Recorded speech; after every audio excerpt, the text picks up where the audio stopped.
Welcome back. As we've heard, Egypt's minority Copts have a number of claims about discrimination. They say they want the government to address. Exact figures are hard to come by, but several million Copts are thought to form roughly 10% of the population. However, just 5 out of 454 members in the Egyptian parliament are Coptic. Copts say it's too small. ID cards in Egypt state the holder's religion. Copts say this gives way to unnecessary discrimination, and they want the religious labeling on the ID card removed. Also, Copts need government consent to build or restore churches. They want the government to lift those controls because the same restrictions don't apply to mosques. Joining us again are our guests in Cairo, Michael Munir, President of the US Copts Association, Majid Reda Boutros, member of Policies Committee of the ruling National Democratic Party, and Nabil Zaki, a political analyst. Mr. Michael Munir, you're talking about the religious discrimination, sometimes political discrimination. The problem here is, you talk to any Egyptian, and mainly Muslims, they will tell you we're also sidelined by the government. So we don't see why this should be pertaining to the Coptic community. Why don't they come together and join the political process and fight for the same cause? Well, actually, I agree. I mean, this has been actually my speech yesterday in the conference was that this is all our problems are part of the larger Egyptian problems. I just want to go back and comment on something you mentioned before the break, which is Article 2 of the Constitution. Egypt had not been an Islamic country for too long. That article had not been introduced until 1970, early 70s by President Sadat. So it easy can be done away with without really, because it hasn't been something in the conscience of the Egyptian community. As far as Egyptians, all of them being sidelines, that is true in job appointments and elsewhere. Copts and Muslims face the same things. What we say is Copts face sort of double jeopardy here, because in addition to them facing same problems Muslims face, they face unique problems such as in church constructions and appointments to positions of high authority, etc. There's still their problems pertaining to just the Copts by themselves. We'll talk in detail about all those issues. Mr. Boutros, given your position as member of the ruling party, I don't think you will be immune from criticism from your own community. If the government is genuinely willing to solve this problem, why is it up to this moment refusing to release the 2006 census, which shows the exact number of the Coptic community?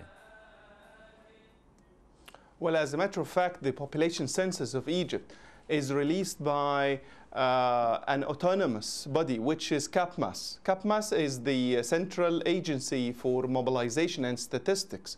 So the government does not officially interfere or intervene in any step of the process. Very difficult to find people buying into census. this explanation, because we know it interferes in all aspects of the daily life. Number two, by refusing to publish the exact figures, Copts are saying, we know that the government just wants to undermine the Coptic community, doesn't want to show the real magnitude of the problem it's facing.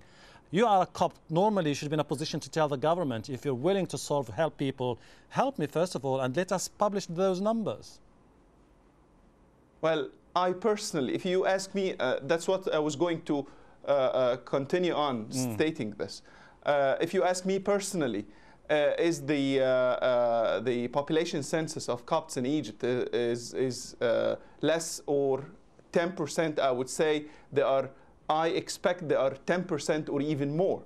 So, but the government officially declares that it has nothing to do with the population census of Egypt, including the details of it, which is, as I stated earlier, it's released by CAPMAS. Let's go now to one of the most... What I believe is different than what they say. Okay, let's now go to one of the most important and critical issues, which is the right to renovate, repair and build churches, Mr. Nabil Zaki.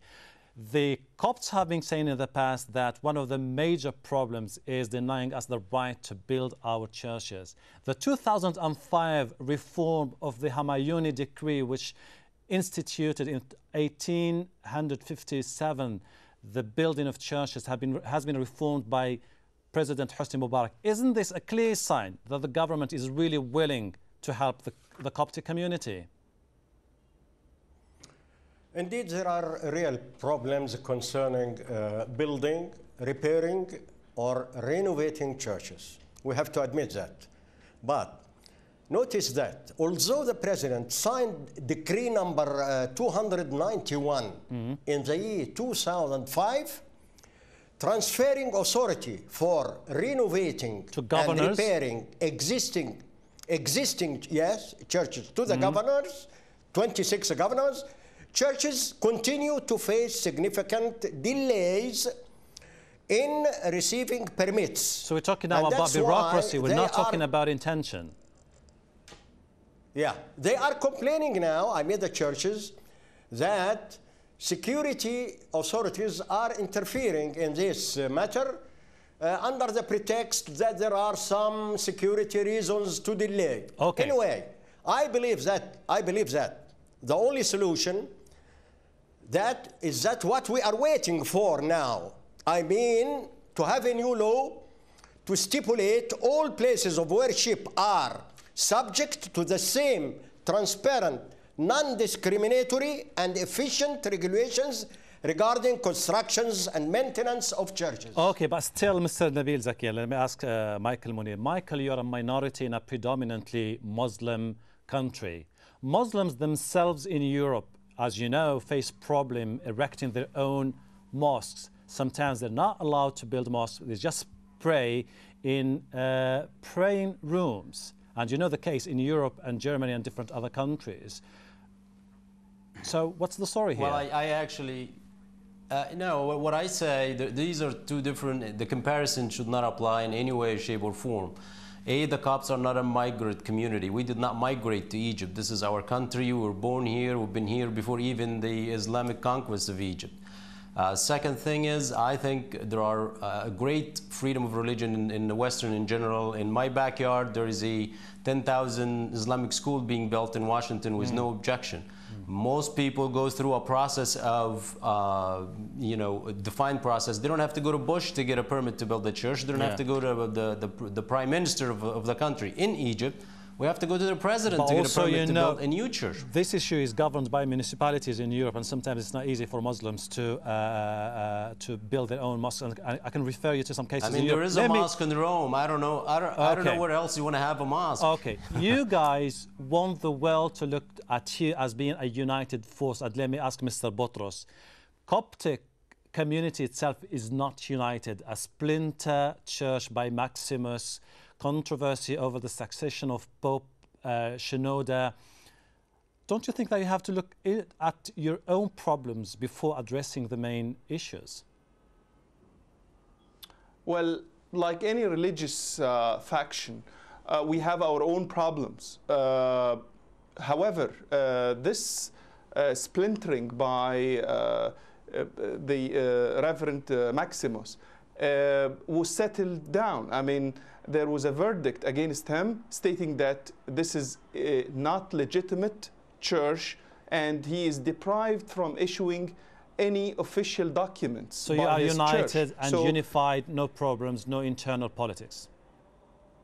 There are problems within the church. There are calls for reform, and we have to admit this. This is like any dynamic society. Okay, I mean, very briefly, gentlemen, I have to ask Mr. Michael, is this the beginning of a new chapter in the terms of ties between the Egyptian government and the Coptic community? Well, I think it is. It all depends on how both sides work together, how the government responds. We worked together on last November on a unified law or a draft through the Egyptian Human Rights Organization here, or the National Council for Human Rights, which is an NGO funded by the government. We worked through putting a draft for a unified law for places of worship. I hope that passes from the Egyptian legislators and becomes law really quick, and that would be a great signal in addition to the last court verdict to push us forward. Mr. Michael Munir, Mr. Majid Botros and Mr. Nabil Zaki, thank you so much for joining us here on this edition of Inside Story. For your comments and suggestions, please email them to us at insidestory@aljazeera.net. Goodbye for now.